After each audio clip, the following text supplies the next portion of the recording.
Hi there, and welcome to Dreamtime Stories. I'm so glad you're here. Tonight, we have a special story for you. A tender, slow-blooming romance set against the enchanting streets of Paris. It's the story of a young woman who finds herself falling unexpectedly in love with her boss during a work trip. So get cozy, settle in, and let the world fade away. Take a deep breath. Close your eyes if you'd like, and let this story carry you gently into the night.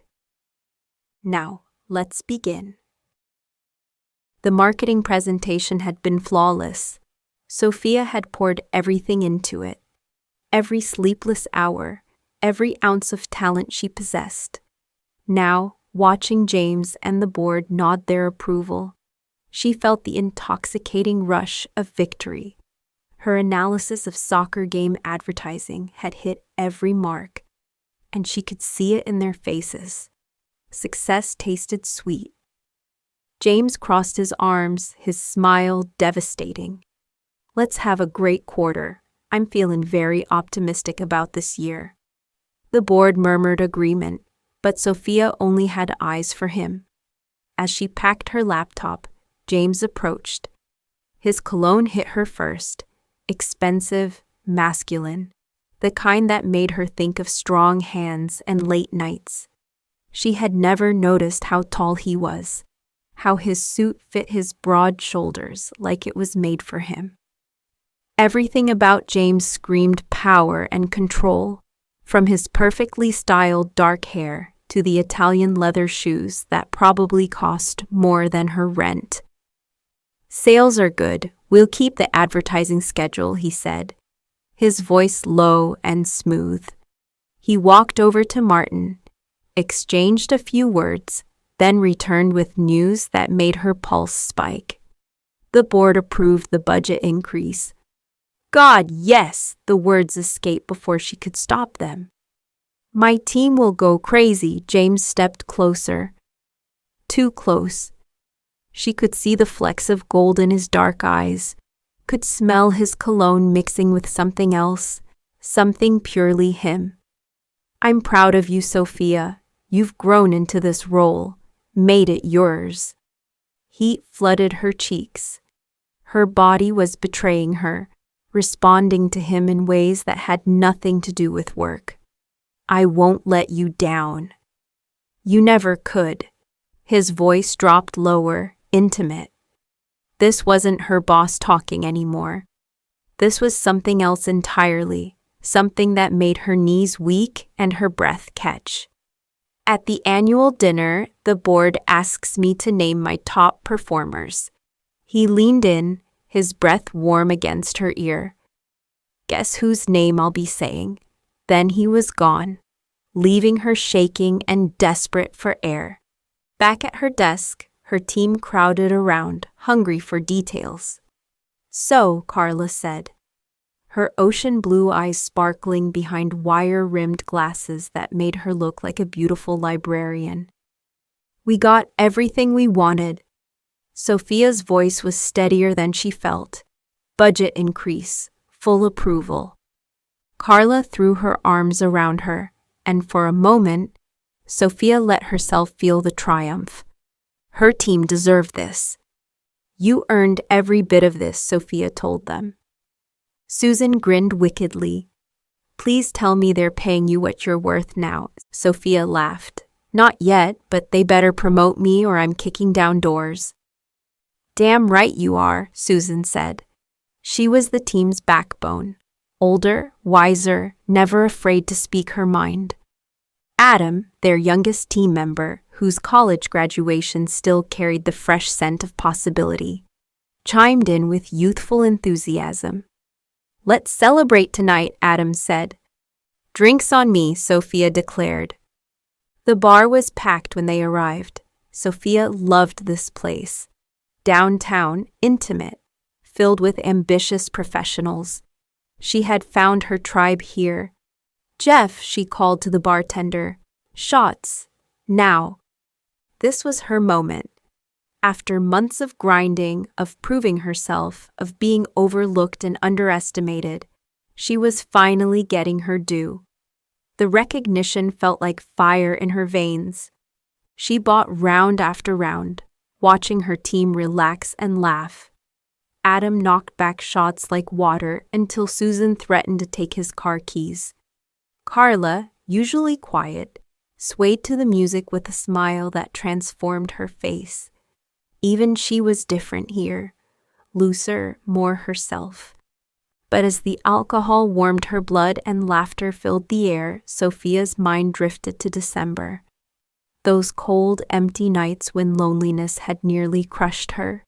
Everyone else had someone to share the holidays with, while she ached for touch, for tenderness, for the weight of another heart beating against hers. She wanted to experience the simple joy of shopping for thoughtful gifts for someone special, imagining his face lighting up with delight as he unwrapped each carefully chosen present. She had wanted it all, the whole beautiful, messy, wonderful experience of love. But that's life, she had learned. Adam told some ridiculous college story that had them all crying with laughter. Carla wiped tears from behind her glasses, while Susan's wheezing laugh filled the bar. This was enough. Her team, her success, this moment, it was enough, at least for now. But as Sophia raised her glass for another toast, she couldn't shake the image of James leaning close, his voice in her ear, promising recognition that sounded like so much more. The way he looked at her today wasn't professional. It was hungry, and God help her, she was hungry too. The thought should have terrified her. James was her boss, her career was on the line, and workplace romances were dangerous games. But the way he had said her name, the heat in his eyes when he had stepped close, it awakened something in her that had been sleeping for too long. She took another shot, letting the burn distract her from thoughts of James's hands on her skin, what that expensive cologne would smell like on her sheets. Some hunger are too dangerous to feed. But as the night wore on and the alcohol loosened her inhibitions, Sophia found herself wondering what would happen if she stopped being careful. What would happen if she let herself want what she couldn't have? The answer thrilled and terrified her in equal measure. Because James had looked at her like a man who was done being professional. Like a man who wanted to cross every line they'd carefully drawn between them. And despite every logical reason to run, Sophia was starting to think she might let him. Chapter 2. James was so tired of greeting people and shaking hands that he felt like he was on the verge of losing his mind. Sensing his frustration, his mother gave him a gentle nudge. "The night will soon be over," she said softly. The clinking of champagne glasses filled the air, mixing with the hearty laughter of gray-haired men and the polite nods and smiles of others. A band played a mellow jazz tune in the background, and waitstaff moved through the crowded room with such grace that James wondered if they could navigate it all blindfolded. Yet again, they found themselves at another exhausting politician's party, his third one this month. Hoping to dull the noise of it all, James lifted another glass of champagne to his lips. Maybe, with a little luck, he could drink this night out of existence. "There's Jeff Bird, CEO of Low Tax, a billionaire. I need him to support my foundation," his mother said, urgency in her voice. She signaled for him to follow her, ready to turn on the charm. But James had no interest in rubbing shoulders with the elite. His mother knew he'd donate whatever she asked for. He always did. But she wanted more recognizable names than just her son's. "I know Jeff Bird, Mother. I just don't care," James said, annoyance creeping into his voice. Unfazed, she handed him a dose of maternal guilt. "You will care, for me." Then, with practiced finesse, She plucked the champagne flute from his hand as Jeff made his approach. Jeff greeted James with a firm handshake and a broad smile. "James, your company has knocked it out of the park last quarter. What's your secret?" "No secrets, Jeff. Just dedication," James replied smoothly. He glanced at his mother. "And I owe it all to her. She raised me with the values that matter." With a modest smile, Sylvia let her son introduce her. "This is my mother, Sylvia," James said, motioning to her. Jeff took her hand gently. "You raised a hell of a son," he said sincerely. Sylvia laughed, modest as always. James saw the perfect opening. "My mother has a foundation that's doing incredible work for women's rights. It'd be great to have you on board." "Count me in," Jeff said without a second thought. James didn't buy the sudden enthusiasm for women's rights, but that didn't matter. Jeff was doing him a favor, and one day James would return it. That's just how things worked in the top 1%. Favor for favor. Sylvia's face lit up. Fantastic, another name added to the list. These high society functions were the kind James had grown weary of. But seeing his mother, ever the social butterfly, genuinely enjoying herself made it bearable. Family meant everything to him. And as long as his mother was happy, he'd keep showing up, champagne glass in hand. Later, as they slid into the back seat of the car, his mother turned to him with a smirk. "Was that so bad?" They pulled out of the underground garage, the driver steering them toward her apartment. The city streets were mostly deserted, save for a few men on a street corner, laughing and drinking. James always preferred the city at night, quiet, still, and stripped of its usual chaos. The streetlights cast a golden hue across the pavement. A dog barked somewhere in the distance, and a forgotten billboard lit up an empty intersection. In those rare moments, the city felt like it belonged to him. His mother yawned, rubbing her eyes. Despite everything they'd been through, their modest beginnings, the uphill climb, James felt a deep pride in all she had accomplished. As they passed under a streetlight, her tired face lit up for a moment before fading back into shadow. "Do you have any plans for Valentine's Day?" she asked suddenly. "That's 2 weeks away. I have work," James replied. "I'm sure you do. But it's Valentine's Day, dear. You should be with someone who means something to you." "I'm better off alone." "No, you're not." James sighed. "I don't know what to tell you. Relationships get complicated when you live a life like mine. I never know who actually cares and who's just after the money. Women these days just want a good time. There's no forever story." His mother narrowed her eyes, clearly disappointed. "Or maybe you're choosing the wrong ones. True love exists, James, but you have to put yourself out there.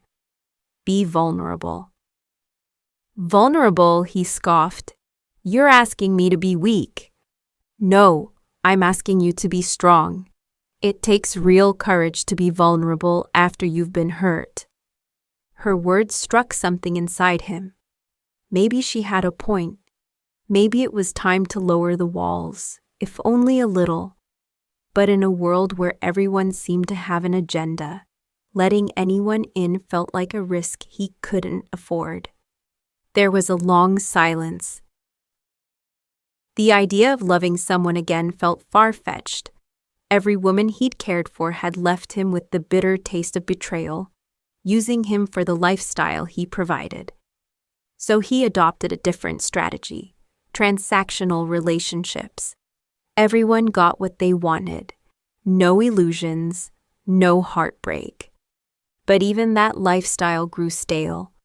What James really wanted, what no amount of wealth could ever buy, was real intimacy. So he buried himself in work. It was the only thing that hadn't failed him.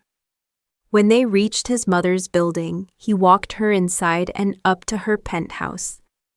"Good night, Mom," he said. "Good night, sweetie, and for my sake, please start dating again."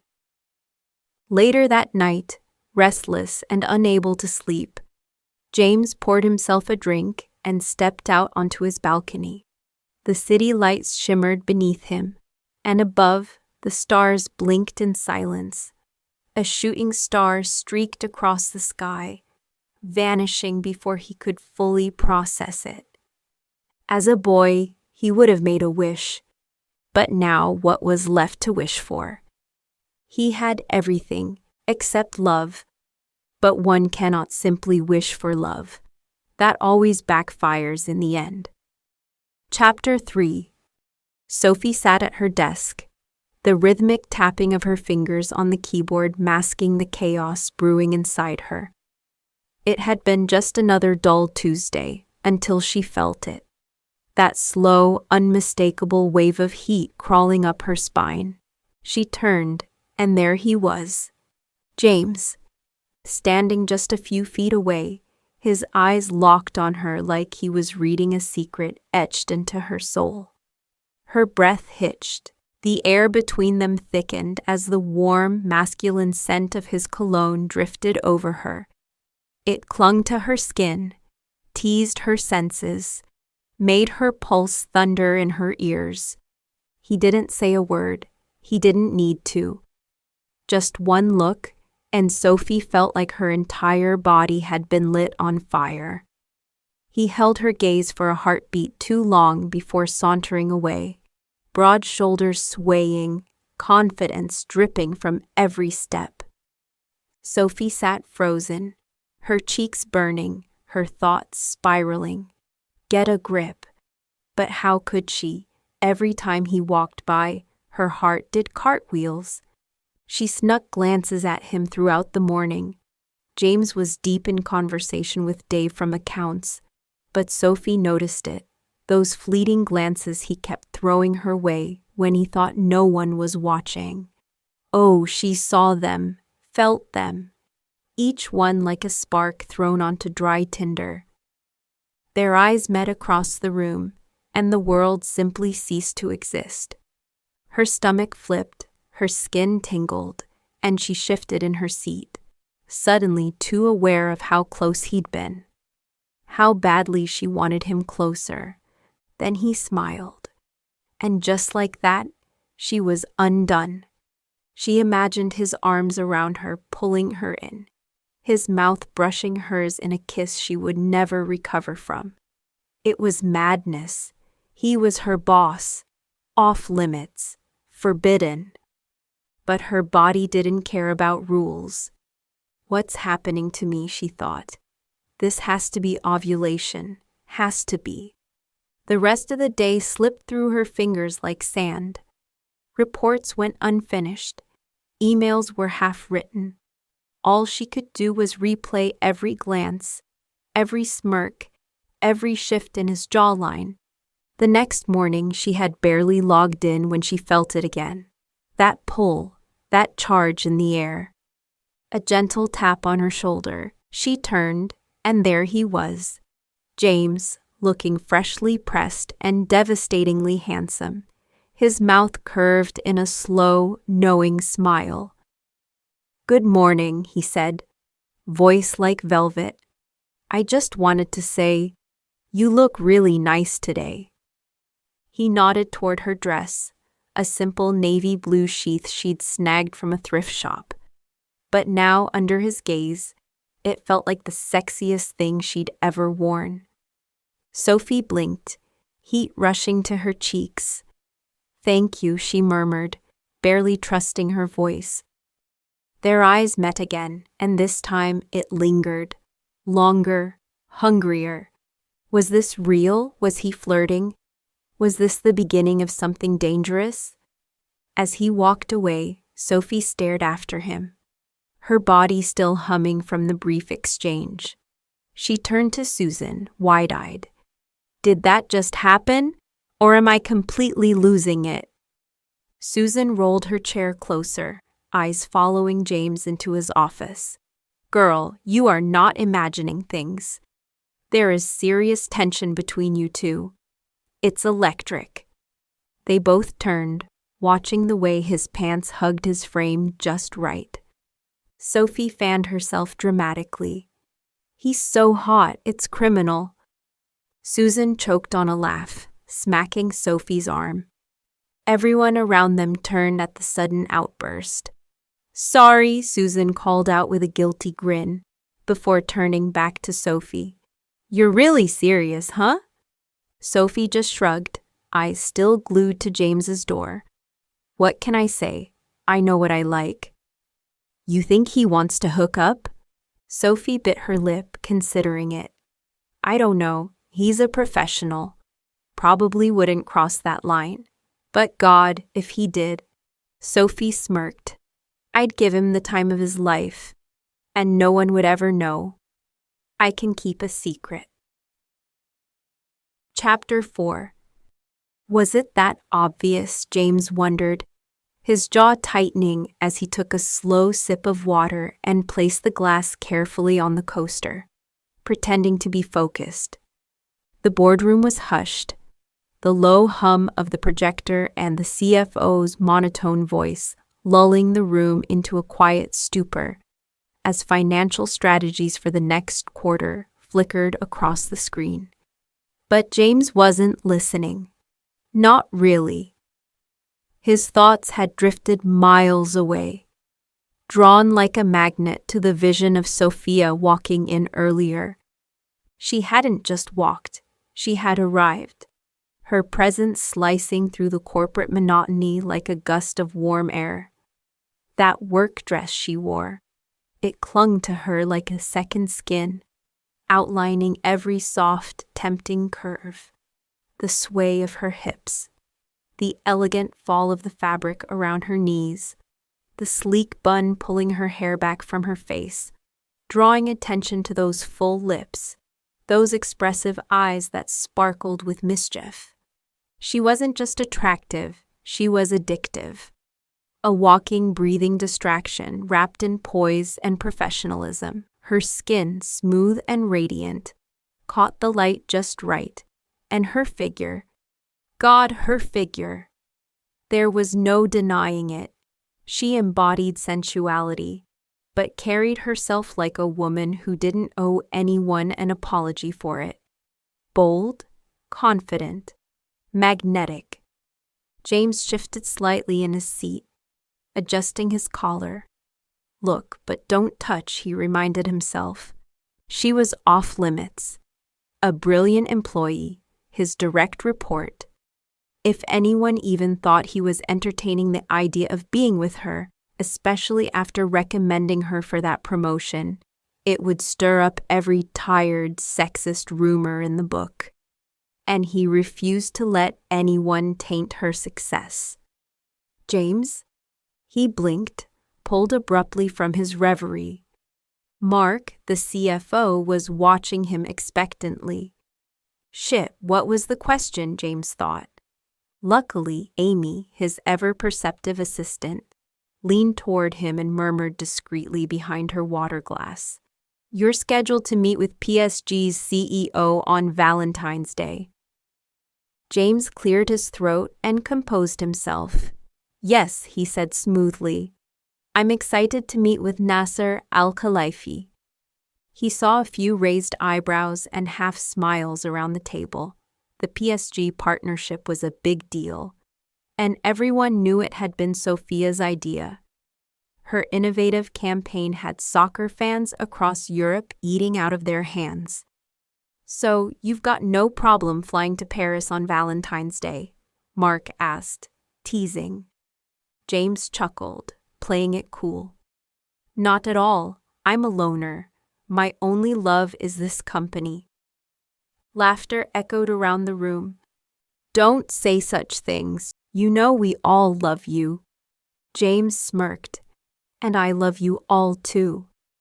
Then George leaned in, voice carrying across the table. Take Sophia with you. She deserves to see this through. There was a beat of silence. James hesitated, just for a second. "You're right," he said finally, his voice steady. "None of this would have happened without her." The next morning, he summoned her to his office. When Sophia walked in, sunlight from the blinds caught in her eyes, and James felt something shift in his chest. She looked stunning again. Her presence lit up the room like it always did. He quickly motioned to the chair across from his desk, forcing himself to stay professional. But God, it wasn't easy. "I have some news," he began, offering her a smile. "A business trip. Paris. You're coming with me." Her eyes widened. "To meet with PSG?" He nodded, watching her face light up like a 1,000-watt bulb. "That's amazing," she breathed. "It's a great opportunity," he replied, folding his hands together. "You've earned it. I have a feeling you'll be working closely with their team soon." She raised a brow. "Is that a promotion I'm hearing?" He chuckled, leaning back. "My lips are sealed." Her cheeks flushed a delicate rose. She bit her lower lip, and James had to physically stop himself from staring at her mouth. "Thank you," she said softly. "This means a lot to me." "I just hope I didn't ruin any Valentine's Day plans," he added, teasing gently. "No," she said, locking eyes with him. "I'm single." The silence between them stretched, heavy with something unsaid. Sophia tilted her head, her lips curved into the faintest smile, and James swore his heart skipped. As they discussed logistics, James found himself leaning in, just a bit too close. She smelled like jasmine and something warm, something he couldn't name but suddenly craved. "You have a beautiful smile, you know that," he said. Sophia didn't miss a beat. "I know," she replied, with a quiet confidence that made something stir in him. "But thank you." Their eyes met, and for a moment, just a moment, it didn't feel like boss and employee. It felt like something else, something dangerous, something thrilling. And Paris was just around the corner. Chapter 5. Sophia sank into the buttery leather of the private jet seat, still in disbelief. Paris. She was really on her way to Paris. The silence in the cabin was only interrupted by the low hum of the engines and the occasional rustle as James flipped through a Forbes magazine like he wasn't the finest man alive. He didn't even glance her way. Professional, distant, too damn distant. Outside, the clouds looked like whipped cream on a bright blue canvas. The sun poured in through the oval window, washing everything in a soft golden light. Sophia closed her eyes, breathing in deep, trying to settle the riot of emotions fluttering in her chest. It was Valentine's Day, romantic, dreamy, dangerous. It was either going to be a day to remember, or one she'd spend heartbroken and tipsy in the city of love. James, ever the composed boss, hadn't said much, barely a few words.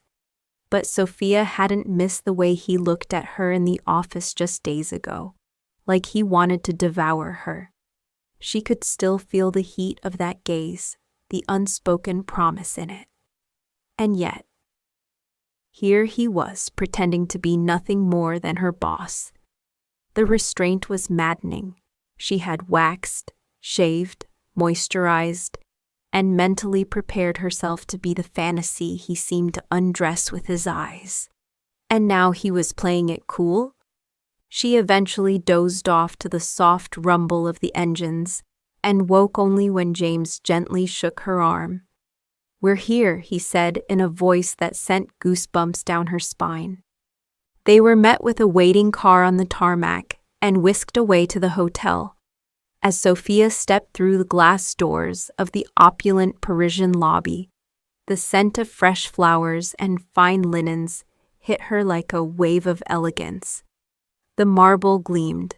Chandeliers sparkled. Everything screamed luxury.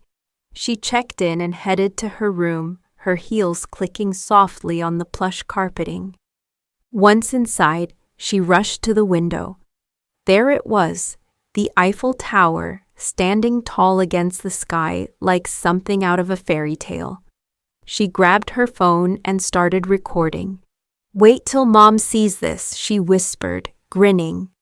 James was in the suite next door, and Sophia sat on the edge of her bed, waiting for a knock, a confession, something. Her body was humming, prepped and aching, and yet nothing. She flopped back on the pillows and sighed. Of course, he had to be respectable. One headline about sleeping with his employee and his empire could crumble, but still, she was just a woman with needs. Screw it. She was in Paris. She'd enjoy it, man or not. Later that day, freshly showered and dressed to kill, she met James in the hotel lobby. The tension between them was electric.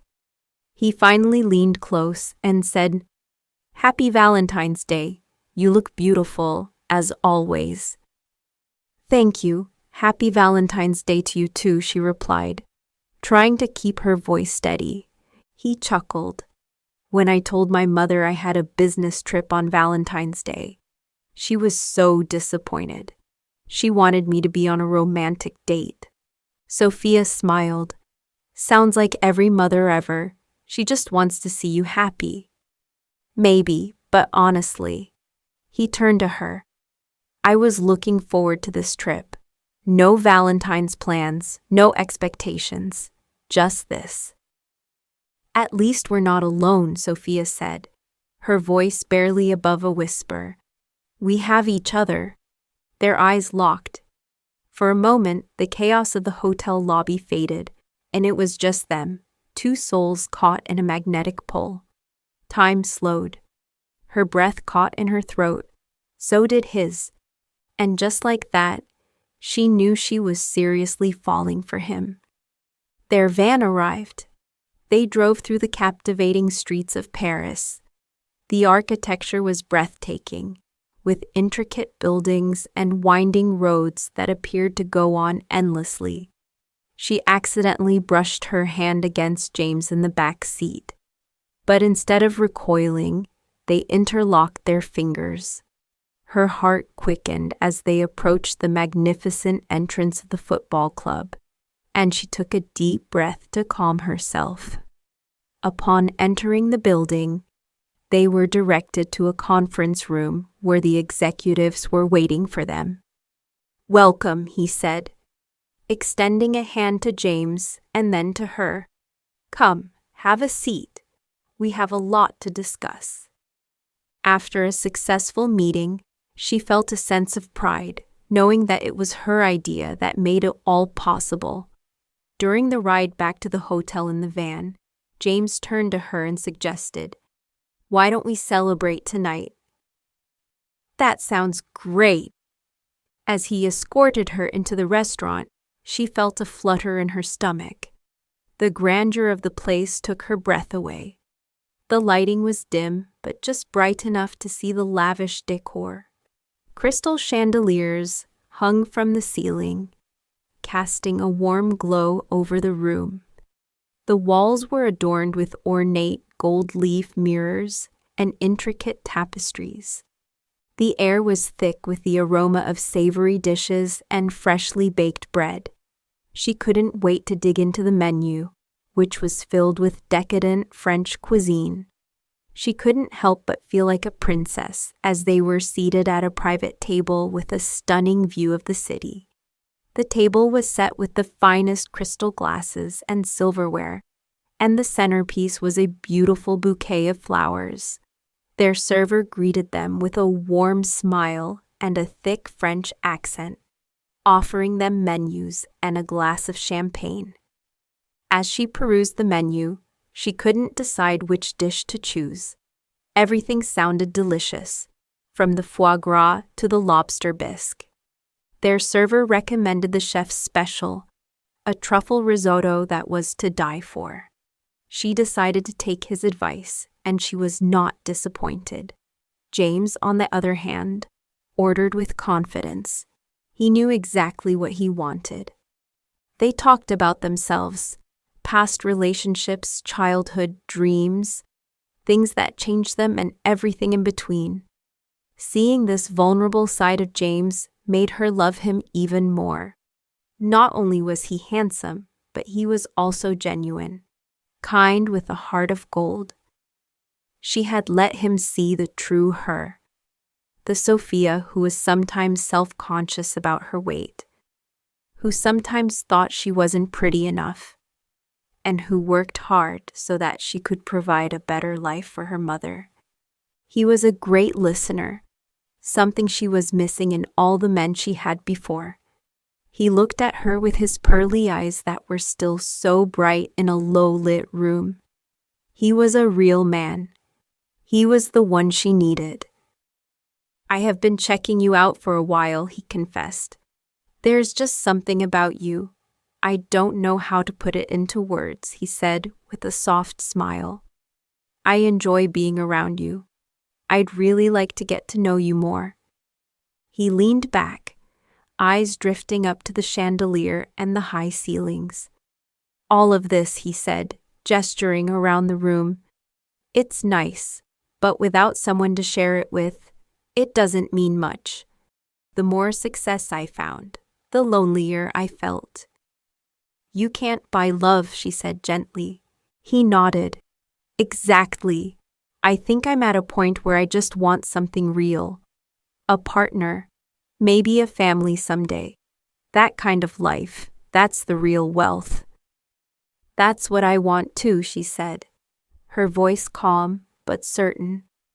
Sophia slipped her hand into his as they stepped out of the restaurant and into the cool night air.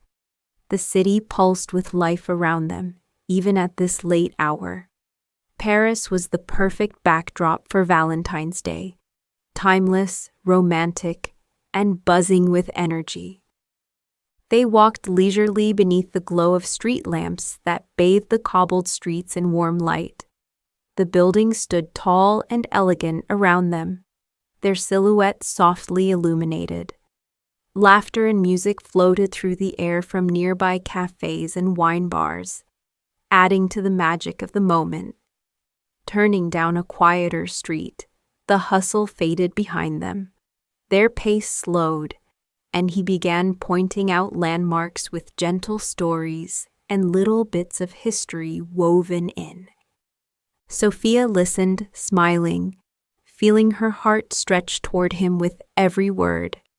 It was easy, too easy, to get lost in the way he spoke, in the warmth of his voice, in the nearness of him.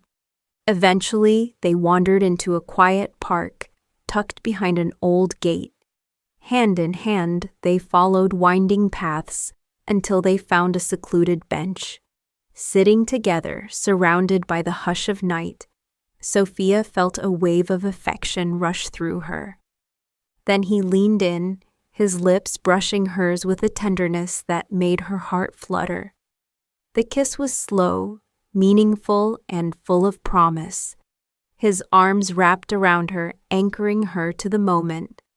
Every touch was deliberate, every breath shared. Their bodies drew closer, naturally, as if the space between them was meant to disappear. Back at the hotel, boundaries blurred. Neither of them mentioned the titles they held. Boss and employee seemed irrelevant now. What mattered was the connection they'd uncovered. The room was understated elegance, much like hers, with just enough Parisian charm to feel special. He poured her a glass of wine, but it sat mostly untouched on the table. One kiss turned into another, and soon their clothes found the floor. His physique was nothing short of striking, strong, sculpted, and refined. Sophia's fingers traced along the lines of muscle, appreciating every inch like art. His eyes followed her movements. "You're beautiful," he murmured, his voice low and full of awe. She paused, vulnerable under his gaze, but the warmth in his expression calmed her. When his hand found her waist and then gently brushed over her chest, the hesitation melted. His touch was reverent, his fingertips memorizing every curve. He moved slowly, savoring the moment, making her feel cherished, not just desired. When his lips moved down her neck, trailing fire, Sophia sighed and closed her eyes. The way he explored her body was tender and deliberate. Each caress built anticipation. Every kiss deepened the intensity between them. He guided her to the bed, their movements in sync. Their bodies met like a slow, sensual dance. No rush, just a building fire between them.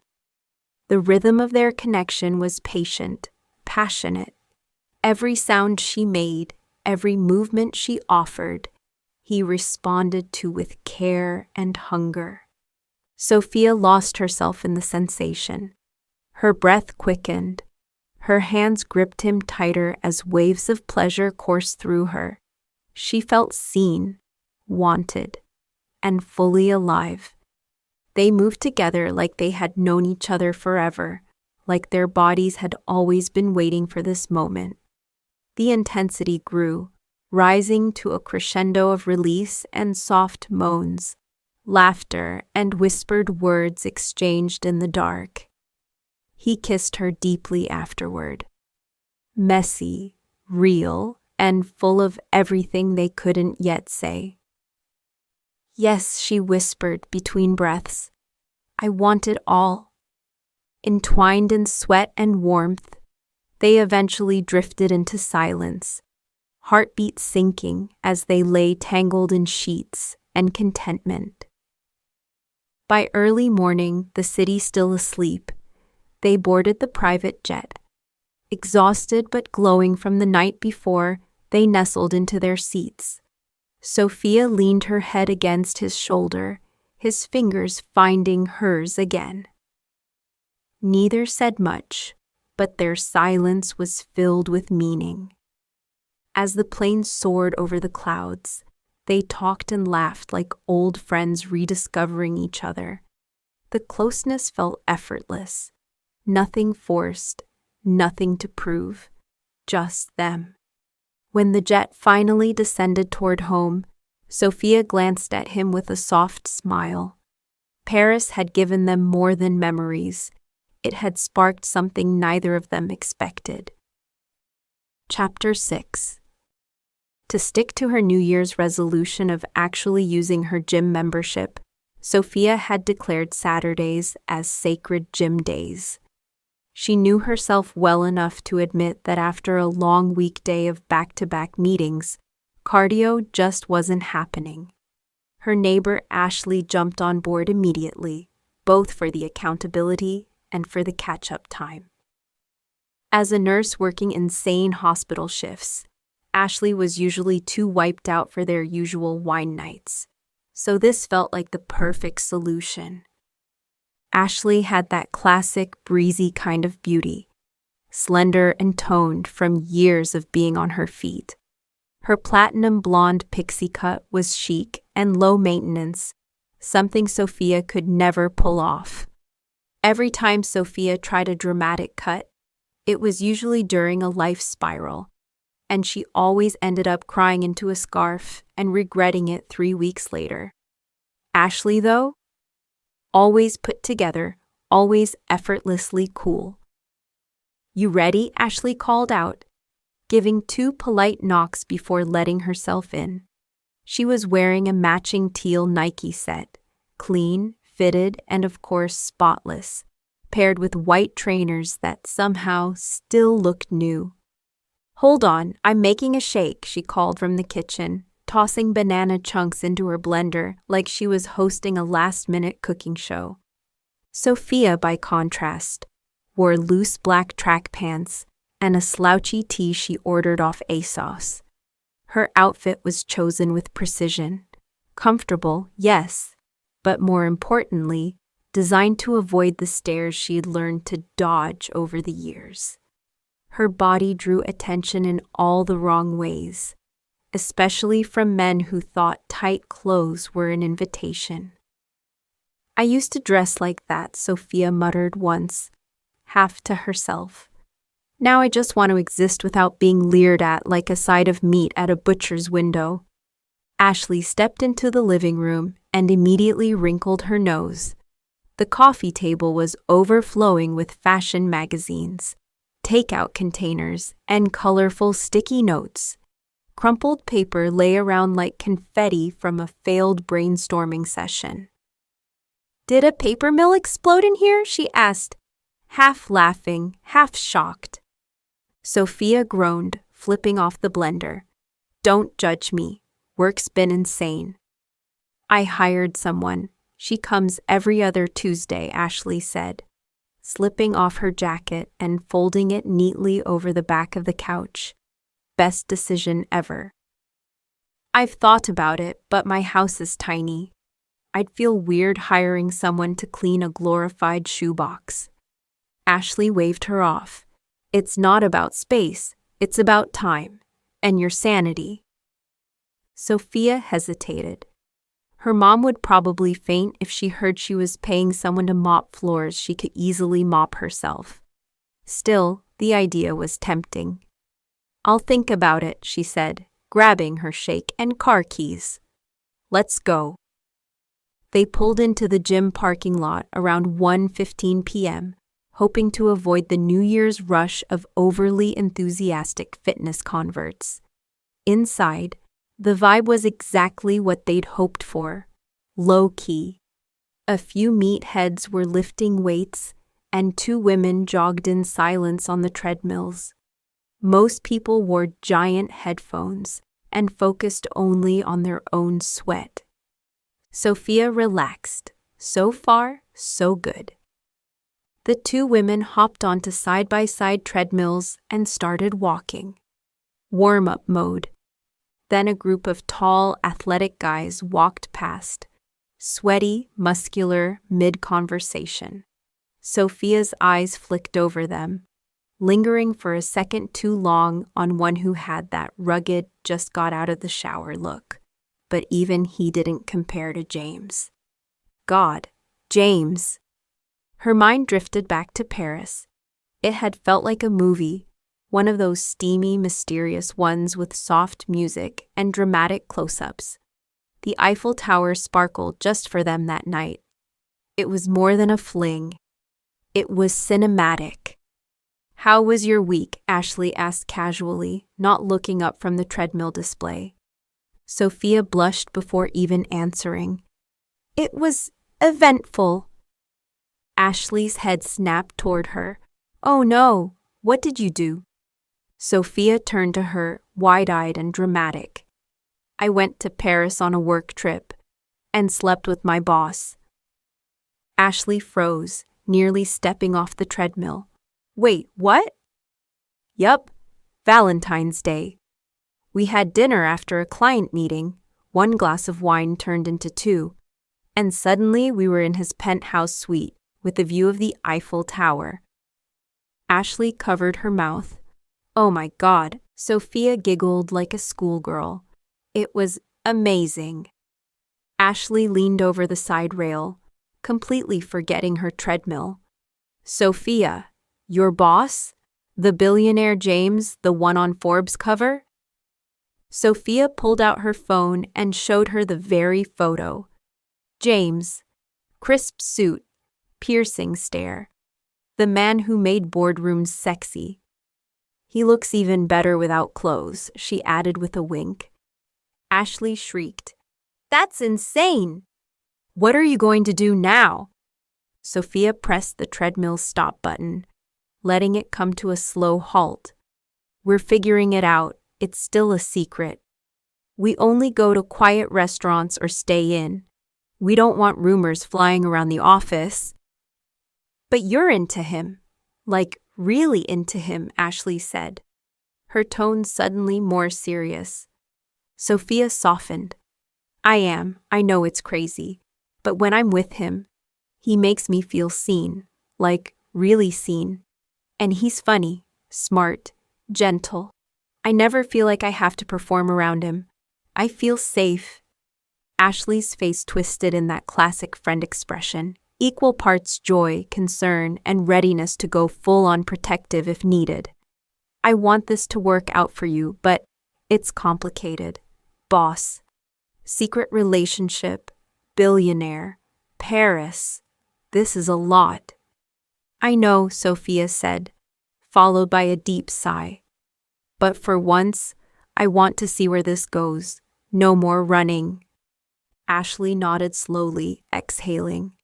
Well, if nothing else, this is one hell of a story for the memoir you're definitely going to write someday. As they headed to the stretching mats, Ashley bent over to touch her toes, groaning dramatically. I swear, if I wake up tomorrow and can't walk, I'm blaming you. Sophia flopped onto her mat with all the grace of a tipped-over chair. If I wake up tomorrow and can walk, I'll be shocked. My thighs are threatening to file a complaint. Ashley chuckled and glanced over. Well, hey, we made it through a full session without faking an asthma attack or pretending we had a sudden Zoom call. That's growth, Sophia said with a smirk. I'm trying to keep my post-Paris glow going. Aren't you afraid of losing your job? Ashley asked. Sophia shrugged. Whatever happens, I'm glad I didn't let fear stop me. I took the chance. Ashley grinned and nudged her. Well, next week I expect details, and possibly a slideshow. You'll get both, Sophia laughed. But first, let's go get coffee. I need caffeine and a croissant the size of my head. Only if we toast to bold moves and billionaires. Deal. And with that, they grabbed their bags, sore but satisfied. Chapter 7. James had fallen in love. In the one place he least expected it. Paris. That night replayed in his mind like a fever dream. Over and over again. Burned into memory with a kind of intensity he couldn't shake. The way she laughed, the way she looked at him, the way the world seemed to melt away around them.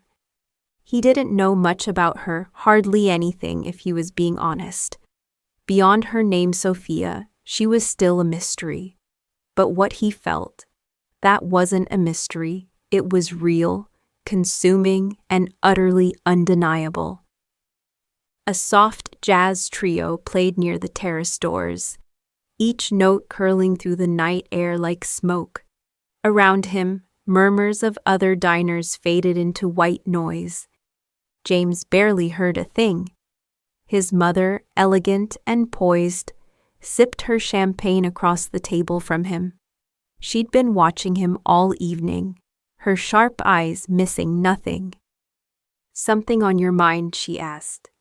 James hesitated, then let the truth fall from his lips like it had been waiting all along. I think I'm falling for someone again. Her brows lifted ever so slightly. Oh? With one of my employees. That gave her pause. She didn't speak for a moment, the shock evident in her silence. Finally, she set her glass down and tilted her head. Oh my. James leaned back in his chair, hands steepled. Yeah, he sighed. Why her? His mother asked gently. Out of the millions of women in this city, why an employee? I don't know, he said quietly. My heart just chose her. His mother studied him. She had seen James at his lowest, at his most stubborn, at his most untouchable. But this was something else entirely. This was vulnerability. What's her name? She asked. Sophia. Her eyes narrowed with subtle concern. Do you really think she's worth the media circus, the judgment, the board's disapproval? He didn't even hesitate. 1,000,000 times, yes. She blinked, stunned by the certainty in his voice. You really do have feelings for her. I do, he said firmly. I know how it sounds. It surprised me as well. I wasn't looking to fall for anyone. It just happened. Something in his tone shifted the mood. Her expression softened, and she reached out to touch his hand. Then I'm with you, James. We'll figure this out.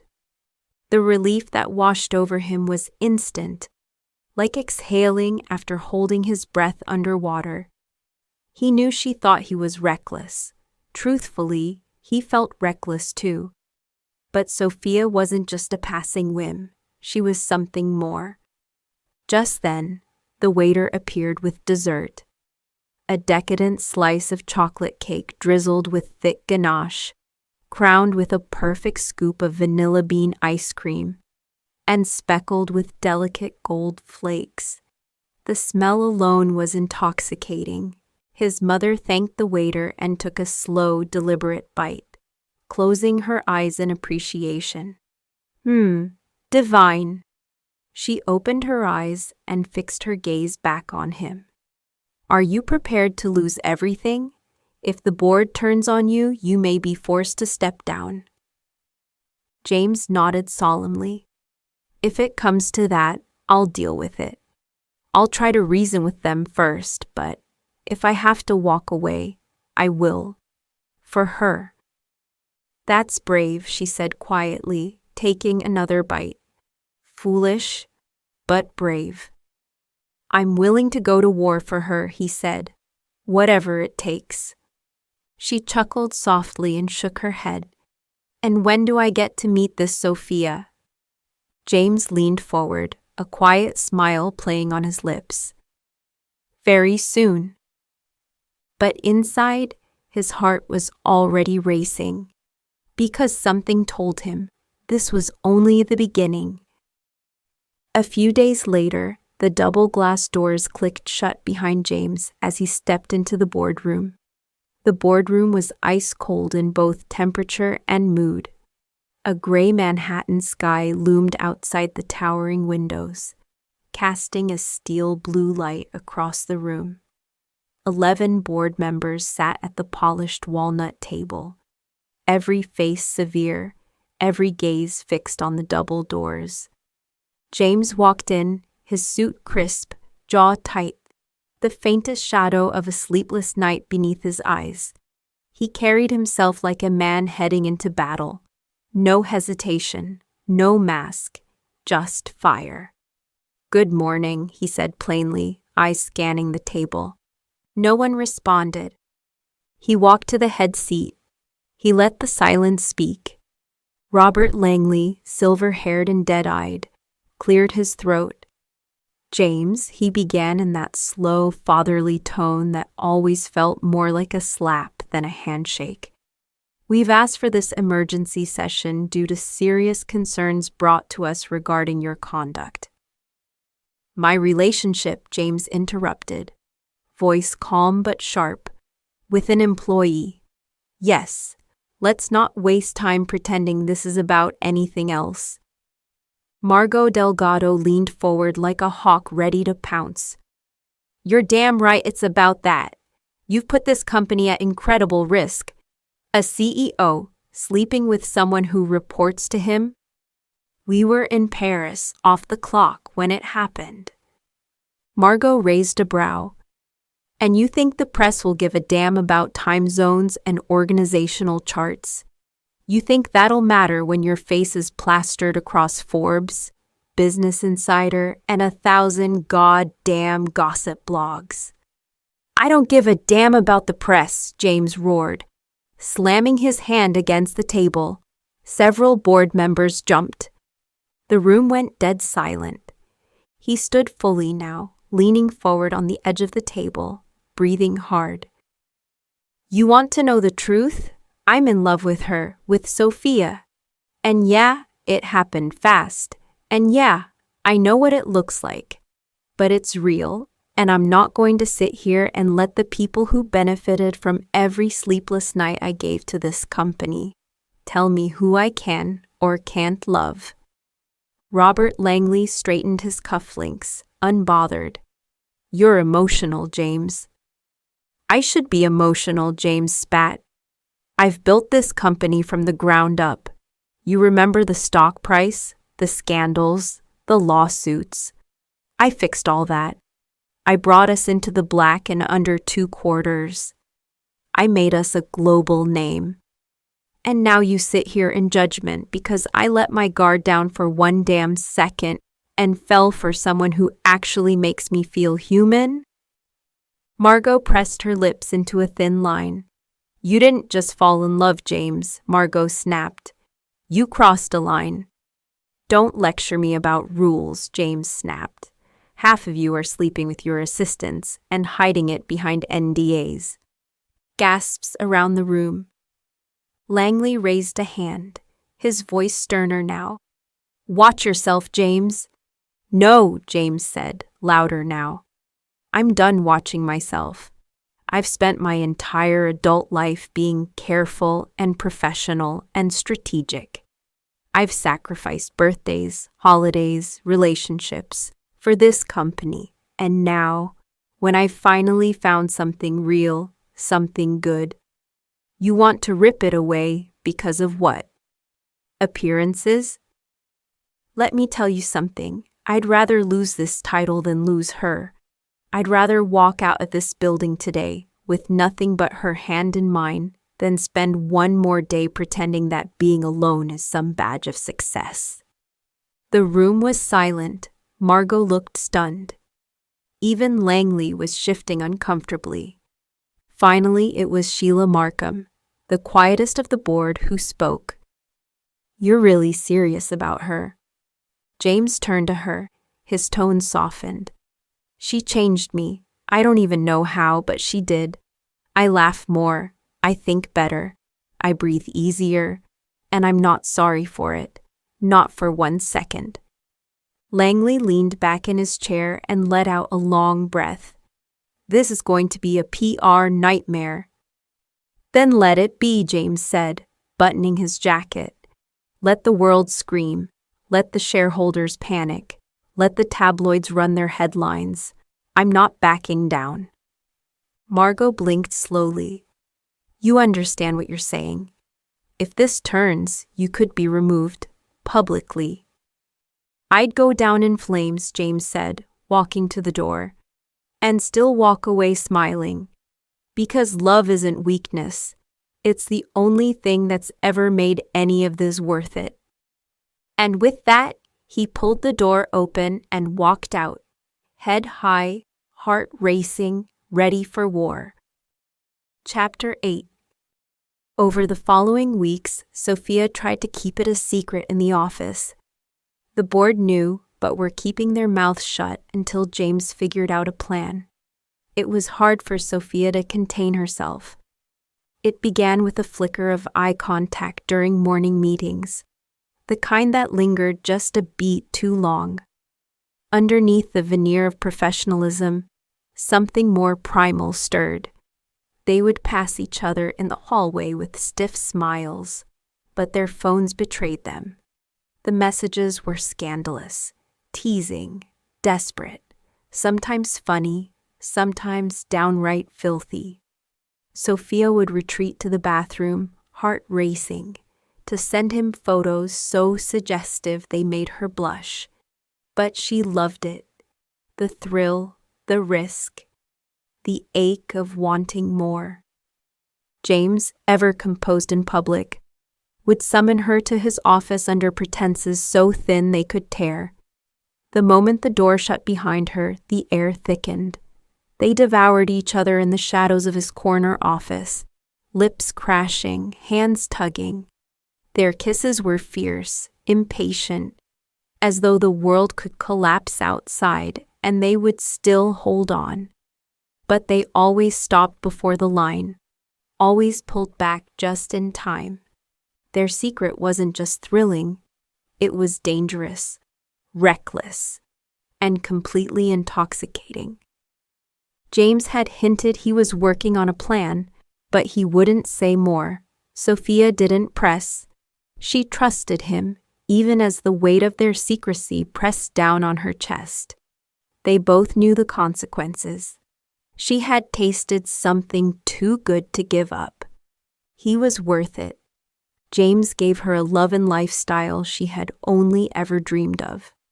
There was something surreal about flying to Paris for a bottle of wine and dessert, or sipping champagne at a rooftop restaurant in Dubai, only to be back home in time for a Monday morning briefing. His private jet became a symbol of the freedom their love allowed, a symbol of power and danger. Sophia had never been with a man like James. He was strong and commanding, but tender in ways that undid her. In his arms, she felt worshipped. Every inch of her skin was explored with reverence. Where other lovers had fumbled or hesitated, James claimed her with a confidence that sent shivers up her spine. She was not easy to please, but he never failed to deliver, not once. They spoke in the aftermath, skin to skin, hands tracing lazy patterns. They talked about fears, about childhood, about dreams they hadn't said aloud to anyone else. And always, in every version of the future, they were together. One night, James looked at her like she was the only person in the world. "I love you," he said quietly, as though the words carried a sacred weight. Sophia blinked, startled by the rawness in his voice. Her heart thudded. She met his gaze and saw it, the truth, the vulnerability, the decision already made. "I love you too," she whispered. The words slipped from her lips like a prayer. James brushed a lock of hair from her cheek, cupped her face with both hands. He kissed her slowly, deeply, and when they parted, he held her close and said, "I'm done hiding. I want you to move in with me. I want you to meet my mother. We'll face whatever comes. Together." Sophia inhaled sharply. Her chest tightened, not with fear, but with hope. "I'm with you in this fight," she said, her voice steady and unwavering. "If the board turns on us, if the media comes for us, let them." James pulled her close again. And in that moment, the city far below could have burned, and neither of them would have noticed. They were no longer pretending, no longer surviving off moments stolen in the shadows. They were ready to fight and to love, fully, recklessly, completely.